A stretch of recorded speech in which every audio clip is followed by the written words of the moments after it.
I wasn't supposed to be there. That's the first thing you need to understand. I was a last-minute replacement. The original protocol attaché had come down with something that forced her out the night before, and my supervisor had looked at me across 3 desks and said, "You'll do," which, honestly, is the least comforting thing anyone has ever said to me before handing me a credential badge and a 40-page seating chart. The state dinner was at Buckingham Palace. June.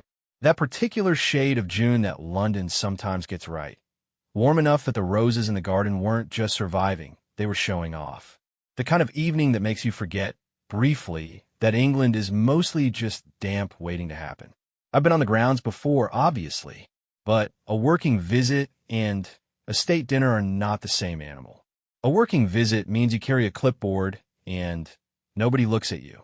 A state dinner means you wear heels you haven't broken in yet, and you stand near walls hoping you look deliberate. The guests have been arriving for 40 minutes. Motorcades, uniforms with medals stacked like architecture. The sound of polished shoes on marble. There's a specific rhythm to it, almost military, that you don't notice until you do, and then you can't stop noticing it.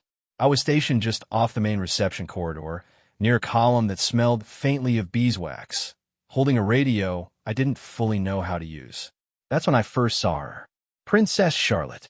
She came in with the rest of the Wales family, the Prince and Princess of Wales a few steps ahead, moving through the receiving line the way people do when they've done it 10,000 times, and the muscle memory is indistinguishable from grace.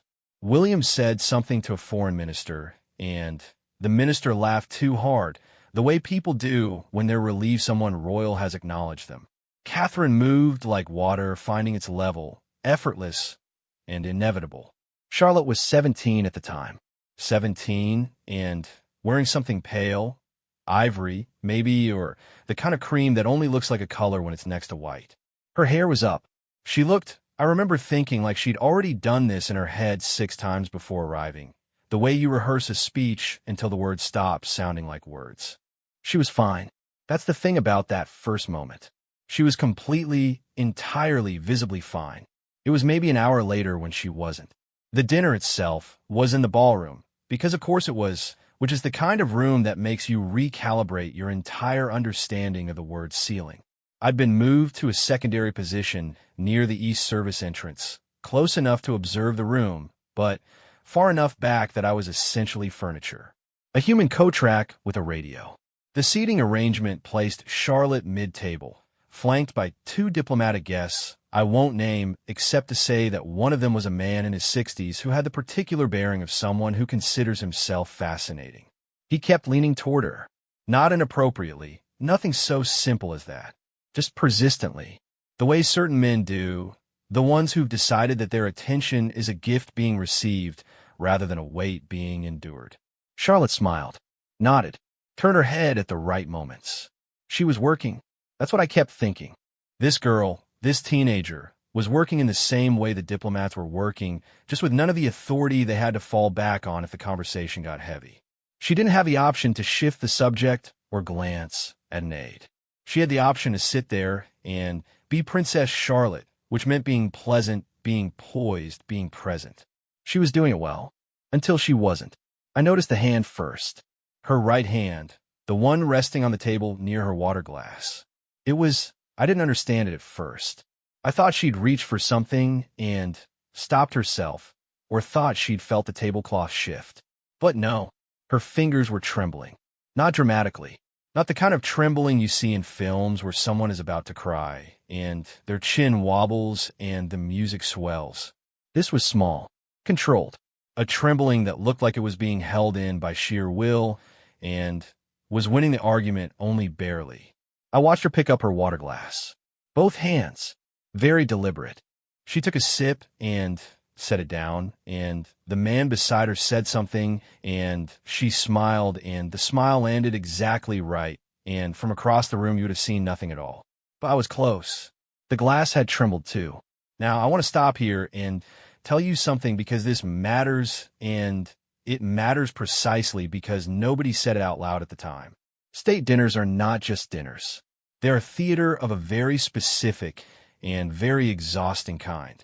The foreign dignitaries at that table represented ongoing negotiations, delicate alliances, the kind of relationship tending that determines whether agreements get signed and whether those agreements mean anything once they do. Every person at that table was operating with a second conversation happening underneath the first one. Charlotte was the youngest Wales at the table by a significant margin. She was also, and this is what I kept coming back to as I stood near my column and watched, the only one who had no formal role. William had purpose. Catherine had purpose. Charlotte had presence, which is a different thing entirely and infinitely harder because presence has no script. She was there to exist correctly in the room. For 4 hours. In heels, she was probably also not fully broken in. 17. The trembling, when I thought about it that way, it didn't read as fragility. It read as the body doing what bodies do when they've been asked to hold something too heavy for too long without any place to set it down. A senior royal aide, a woman I'd interacted with briefly during briefing that afternoon, appeared at the edge of the service entrance about 20 minutes after I'd first noticed Charlotte's hands. She had the look of someone who'd also noticed. She wasn't moving urgently. Urgency is a luxury at events like this because urgency draws eyes, and eyes mean questions. She moved with that particular practice pace that says everything is fine to anyone watching and says I'm going somewhere very specific for a very specific reason to anyone who knows how to read it. She disappeared through a side corridor. 2 minutes later, one of the table stewards approached Charlotte's chair with the practiced invisibility of someone who has spent years learning to exist in rooms without registering in them. He said something close to her ear. Whatever it was took 4 seconds. Charlotte nodded once. She excused herself from the table 8 minutes later. A natural moment, between courses, nothing that snagged against the rhythm of the evening. She walked with her back straight and her chin level, and her hands, I watched them, I couldn't help it. Her hands were clasped loosely in front of her. Still, the corridor outside the ballroom has a particular quality of silence to it during events like this. All the noise of the room falls away, and you're left with something that feels like the building breathing. Old stone and old carpet, and the distant machinery of the evening continuing without you. I was repositioned to that corridor 10 minutes later. Routine movement. And I'm not going to tell you I saw anything I shouldn't have because I didn't, because the palace ensures you don't. What I can tell you is that Charlotte returned to the table 26 minutes later. Her posture was the same. Her smile was the same. She sat down and reached for her water glass, and this time, one hand. Steady. The man beside her leaned in again and said something, and she laughed. A real laugh. The kind that takes a little by surprise, even from the person doing it. And I watched the man beside her sit back slightly, pleased with himself for being funny, and I thought about all the work that had gone into producing that laugh. Not the laugh itself, which I genuinely believe was real, but the architecture underneath it. The 26 minutes. The aide who'd noticed. The steward with his 4-second message. The whole invisible system that had turned a trembling into a steady hand, and a forced smile into a genuine one. The royal family is often discussed as though they are either victims of an institution or servants of one.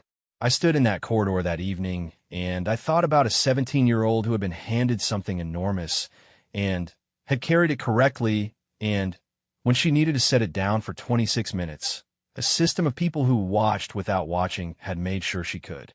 Not perfect, not painless, but not alone. I went home that night, and I didn't tell anyone what I'd seen because there was nothing wrong with what I'd seen, and because the thing about witnessing grace under pressure is that the grace only works if you leave it alone. I went home, and I took off the heels, and I thought about what it cost to be 17 and required to be still. I thought about how she'd picked up that glass with 2 hands, how she'd put it down with the small, deliberate care of someone who has learned that some shakings are private, and how she'd come back. 1 hand. Steady. That's not weakness dressed up as strength. That's what strength actually looks like. Before anyone polishes it for the photographs, .by 9:15, the press pool had already filed their photographs. That's how these evenings work. The official photographers get their access during the pre-dinner reception, the arrival choreography, the handshakes, and the arranged moments where everyone is positioned correctly and the lighting has been thought about. Then, the pool is escorted out. Then, the dinner happens in private, which is the part most people don't realize. That state dinners, the actual sitting down eating part, are not photographed. The images you see the next morning in the papers are from the hour before. By 9:15, Charlotte was already mid-course, and the images of her arriving, composed, put together, that ivory dress catching the entrance hall light exactly right, were probably already being edited in newsrooms across 3 continents. The photographs were fine. The photographs showed a princess. The photographs showed absolutely nothing I had seen. I want to tell you about someone else in that room, because this story isn't just Charlotte's, even if she's the center of it. About 2 seats down from where Charlotte was positioned, on the opposite side of the table, there was a woman, a senior member of a European delegation, I'll leave it there, who had been watching the room the way certain experienced people watch rooms, with her face pointed at whoever was speaking while her actual attention was systematically clocking everything else. I noticed her about 40 minutes in when I realized her eyes had gone to Charlotte twice already in the span of one conversation she was ostensibly having with someone else. She noticed too, and what I still find interesting, honestly, was her reaction. Because she didn't do what most people do when they notice something slightly wrong, which is to lean toward the person next to them and whisper. She didn't lift her phone. She didn't do anything at all except, at one point, very briefly catch the eye of one of the table stewards and give him a look that lasted about a half second and communicated something I wasn't close enough to decode, but that clearly landed because the steward's route around the table shifted slightly. This is the thing that stays with me. The woman had no obligation to notice. She had no obligation to act on what she noticed. She was a guest at a foreign state event, surrounded by her own diplomatic obligations, her own performance of composure and allegiance, her own version of holding something heavy in both hands and keeping it still. And she chose to clock it. And she chose to route a message without ever saying a word. I've thought about that half-second look a lot since that evening. The way a room full of people performing can still, somehow, contain actual human beings watching each other. I should tell you about the sound, because the ballroom during a state dinner has a specific acoustic quality that I wasn't prepared for. You'd think it would be loud, 400 people at long tables, cutlery, crystal, the ambient percussion of a formal event. And it is but only an aggregate. Up close, the dinner is almost weirdly intimate. The grandeur of the room creates this strange effect where individual voices carry in a way they wouldn't in a normal restaurant. You hear snippets, fragments of 6 different conversations. Someone laughing at a table 30 feet away sounds like they're just beside you. I mention this because of what happened around 9:40, when Charlotte had been back at the table for about 15 minutes, and the room had fully settled back into its rhythm. I heard her laugh, not performing a laugh. Not the polite kind of laugh that you learn by age 12 if you grow up in formal settings. The one that lands in the right register without requiring any actual amusement. I mean the other kind. The kind that catches you sideways, and you make a noise before you've decided to. The man beside her, the leaning one, had apparently said something that was genuinely, accidentally funny. The kind of unintentional funny that's always funnier than the intentional kind, because there's no ego in it. Charlotte laughed, and for exactly that moment, the duration of that laugh, she was just a teenager at a dinner table who found something funny. It lasted maybe 3 seconds. Then her back was straight again, and her chin was level, and she was back. But 3 seconds. The palace released a statement 4 days later. Or, not a statement exactly. More of an item in the circular briefing that goes out to accredited royal correspondents. The kind of document that is dense with scheduling information and notable for what appears in it and equally notable for what doesn't. I won't quote it directly because I saw it secondhand, but the substance of it was routine. A list of Charlotte's upcoming engagements, a note about a previously announced commitment, a brief health confirmation that said nothing alarming while saying enough to answer the question it had presumably anticipated being asked. I found out later that there had been a small online ripple in the days following the dinner. Someone, not from the press pool, someone in a civilian capacity who'd attended as a guest of a guest, had posted something vague on social media. Not accusatory, not alarming, just a comment, the kind that wouldn't have been noticed except that it was noticed, and once noticed it got screenshotted and shared into spaces that specialize in that kind of observation. The word used in the post was unsteady. One word. And within 24 hours, a small corner of the internet had built a significant structure on top of it. Theories, concerns, the particular fervor of people who are genuinely worried mixed with the different fervor of people who are interested in being worried. The palace's response was the briefing document, not a press conference, not a statement, not a spokesperson on camera looking into a lens and saying everything is fine. A scheduling note, an item in a circular. The steady, ordinary, forward-moving documentation of a life that was continuing to move forward. I read that briefing document, and I thought about the steward with his 4-second message. The same logic, the same approach. This is not a crisis requiring explanation. This is a moment being tended to. We are moving forward. It is either very cold or very wise, that approach, and I've never fully decided which. Probably both. Most things at work are. I talked to a colleague of mine afterward, weeks later, over coffee.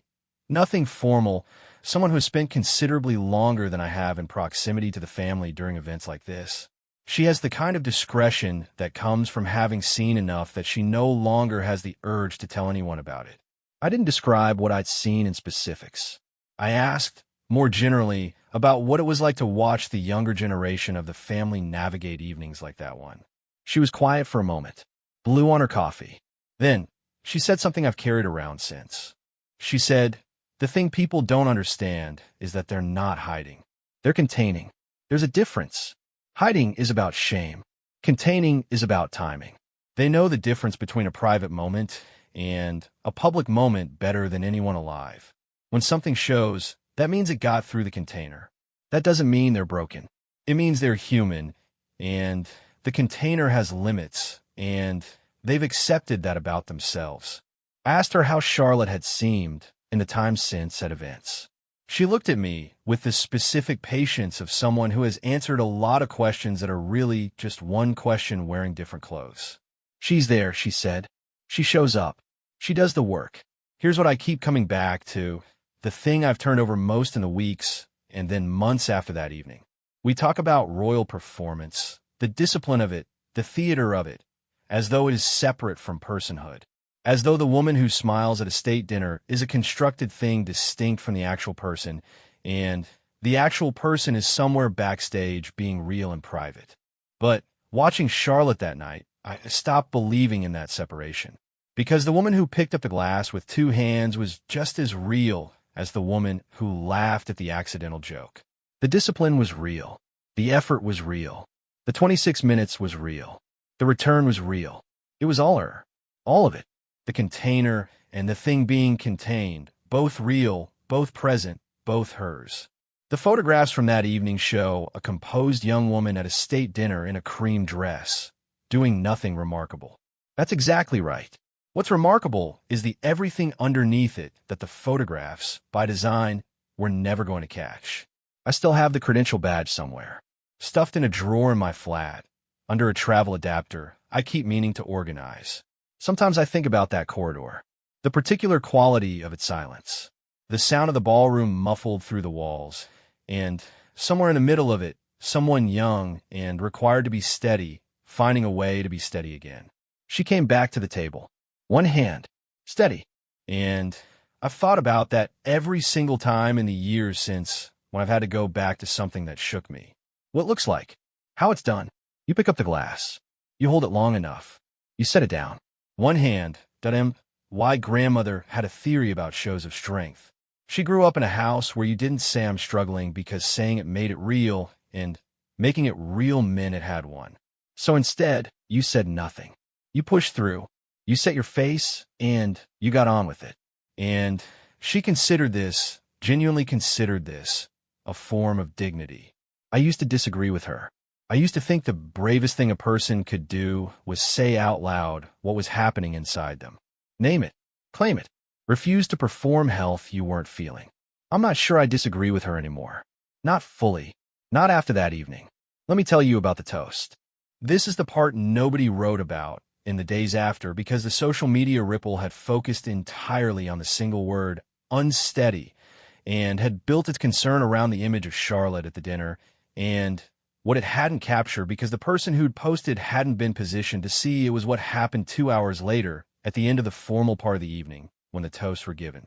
State dinner toasts are ceremonial and brief, and everyone at the table is watching whoever is standing, which means everyone at the table is also, in their peripheral vision, watching everyone else react to whoever is standing. The Prince of Wales stood and spoke, the kind of speech that sounds spontaneous and isn't the kind where every pause is a decision and every word has been weighed, the kind that sounds like the room exists because of it rather than that it exists because of the room. He spoke about the alliance being honored that evening, about the endurance of connection between nations, about the particular nature of trust that is built slowly and kept carefully. I watched Charlotte while he spoke. She was watching her father, not performing watching, not the directed gaze of someone who has been briefed to look attentive. She was watching him the way you watch someone you love when they're doing something difficult in front of a lot of people, and you can feel, from your position in the room, every place where the difficulty is. There was something in her face I won't try to name because naming it would flatten it. I'll just say it was private. Even in public, surrounded by 400 people, it was private. And I looked away because some things you don't witness. You just stand near them briefly, and then you let them be what they are. 3 weeks after the dinner, Charlotte attended an event in Kensington, an arts organization, youth-focused, the kind of engagement that doesn't pull headlines because it isn't designed to. It's the category of royal work that functions as infrastructure, as presence that means something to the people in the room without necessarily meaning anything to anyone who wasn't there. A friend of mine who does community arts work had been invited. She mentioned to me afterward, not knowing I had any particular reason to care, that Charlotte had been. And I'm paraphrasing because my friend was not trying to be a reporter, genuinely there.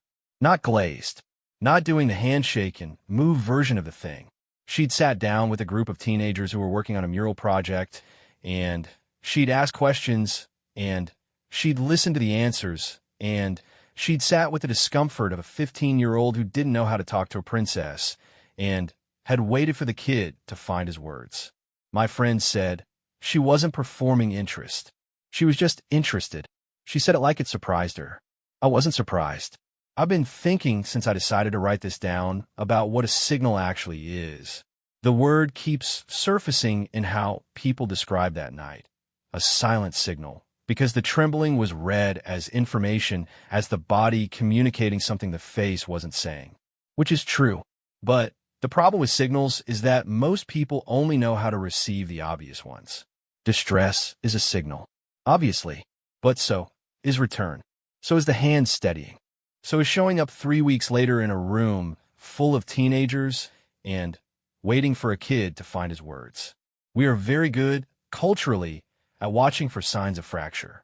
We have whole corners of the internet devoted to it, whole vocabularies built around naming and diagnosing and theorizing. And some of that is care, genuine care, the kind that wants to hold up the people it watches. But we are less good, much less good, at recognizing what recovery looks like from the outside. Because recovery doesn't look like anything. It looks like an ordinary Tuesday. It looks like a state dinner 3 weeks later. It looks like a girl picking up a glass. The cameras don't go to that. There's no image for it. That's the signal nobody photographs. I should say something about the aide. The woman who'd moved through the reception corridor with the particular pace of everything is fine / I am going somewhere specific. I looked for her as the evening ended, when the guests were filing out and the formal part was giving way to the slightly softer post-dinner hours when people stand in groups and the ties get loosened and there's something slightly more human in the room. I found her near the garden corridor, talking to 2 younger members of staff. She had her shoes off, just barely, just the heels slipped out, the shoes still loosely on the front of her foot, which I recognized as the universal international sign for I have been standing in these since 3 o'clock. She was laughing at something one of the younger staff had said. Not the careful professional laugh, the real one. And I thought, this is also the work. This person, whose job that evening had included noticing that a teenager's hands were trembling and routing a message through a steward without breaking the surface of the room. This person was also standing in a garden corridor with slipped-off heels, being a human being, and both of those things were part of the same evening. The institution requires people. Real ones. Imperfect, shoe-slipping, actually laughing ones. I think sometimes we forget that. Here is the truest thing I can tell you about what I saw that night. I saw a girl who was having a hard moment in a room that required her not to have it. And the room, or rather the people in the room who knew their jobs, let her have it somewhere else briefly and then let her come back. And she came back. That's the whole story. I know it doesn't sound like much, written out that way. I know the internet's version of the evening was more dramatic. The word unsteady, the brief flurry of speculation, the palace's quiet, forward-moving response. I know some people read that briefing document and thought, what aren't they telling us? And other people read it and thought this is how an institution protects its own. Maybe both of those things are true. What I know is what I saw, which was a 17-year-old who was asked to be a princess for 4 hours and managed it. And when she couldn't manage it anymore, she had 26 minutes to be something else. And then she came back and she managed it again. And nobody in that room with eyes missed it. And nobody who missed it should have been watching anyway. I ran into the aide years later. A different event, different city, one of those brief corridor recognitions where you both know you've met and neither of you can immediately place it, and then one of you places it first and the other follows. She placed it first. She said, without preamble, "You were near the East Service entrance." I said yes. She looked at me for a moment with the specific evaluating look of someone deciding something. Then she said, "She's extraordinary, isn't she?" Not a question. I said yes. She nodded like that settled something and walked on. I still think about the hand, both hands holding the glass, and then slowly, the kind of slowly that comes after you practice being slow so many times it becomes its own discipline. One hand. Steady. There's a kind of courage that never gets photographed. It is the courage of coming back to the table. The courage of picking up the glass. The courage of one hand, steady, after two hands shaking. That kind of courage doesn't need a caption. It just needs someone, somewhere, who is standing close enough to see it, and who understood what they were seeing.